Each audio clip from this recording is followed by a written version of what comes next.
Hello বন্ধুরা, কেমন আছো সকলে? আশা করছি অনেক ভালো আছো, সুস্থ আছো। আমি আজকে তোমাদের খুব সহজে ঘরোয়া রেসিপিতে পোলাও বানাবো, সেটাই তোমাদের সঙ্গে শেয়ার করব। তোমরা ফার্স্ট থেকে শেষ পর্যন্ত আমার ভিডিওটা দেখবে, দেখে বলবে যে কেমন হয়েছে। এরকম করে কিন্তু তোমরাও বানিয়ে নিতে পারো। এই দেখো বন্ধুরা, আমি ঘি দিয়ে কাজু কিশমিশগুলো ভেজে নিয়েছি। এবার আমি দেবো গাজর কুচি আর বিনস কুচি। গাজর আর বিনস থেকে অল্প একটু লবণ আর হলুদ দিয়ে ভেজে নেব।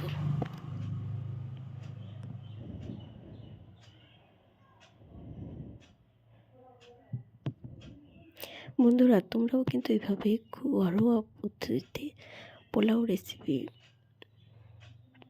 করতেই পারো, পোলাও এভাবে বানিয়ে নিতে পারো। আশা করছি আশা করছি তোমাদের এই ভিডিওটা ভালো লাগবে। দেখো বন্ধুরা, ওদিকে আমার গাজর, বিনস, কিশমিশ, কাজু সব কিছু ভাজা হয়ে গেছে। এবার আমি আরেকটু ঘি দিয়ে নেব।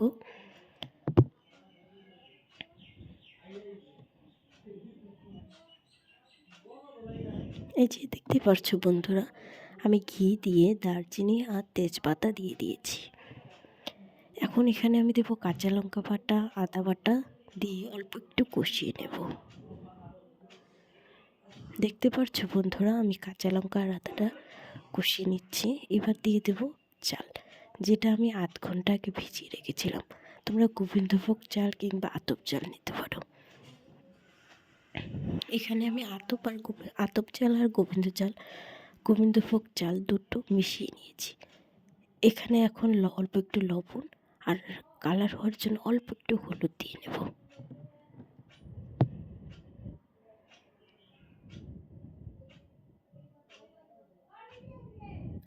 এখন আমি লবণ আর হলুদ দিয়ে অল্প করে কষিয়ে নেব।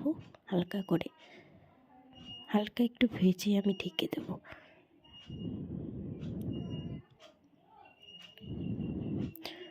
বন্ধুরা, আর একটু আমি চিনি দিয়ে নেব, যেহেতু পোলাওটা একটু মিষ্টি মিষ্টি হবে খেতে। তোমরা যে যেরকম মিষ্টি খেতে পছন্দ করো সেরকমভাবে তোমরা চিনিটা দেবে। দেখতে পাচ্ছ বন্ধুরা, আমি চিনি দিয়ে নিচ্ছি।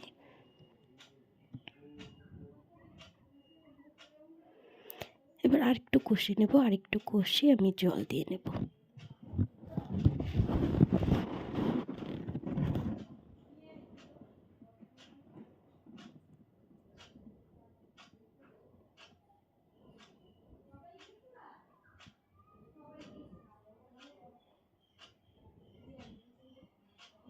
জল দিয়ে আমি ঢেকে দিয়েছি যতক্ষণ না পর্যন্ত ভাতটা চালটা না সেদ্ধ হচ্ছে।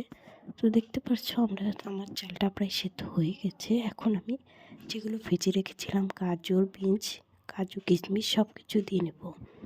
অল্প একটু গরম মশলা দিয়ে নেব।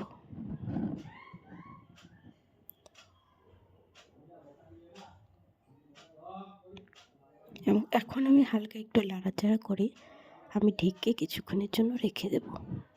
কম জালে কিছুক্ষণ রেখে দেব।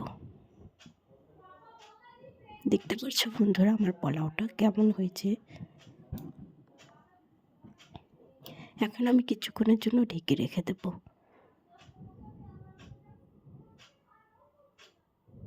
এই দেখো বন্ধুরা, আমার পোলাও কমপ্লিট। কেমন হয়েছে অবশ্যই বলবে।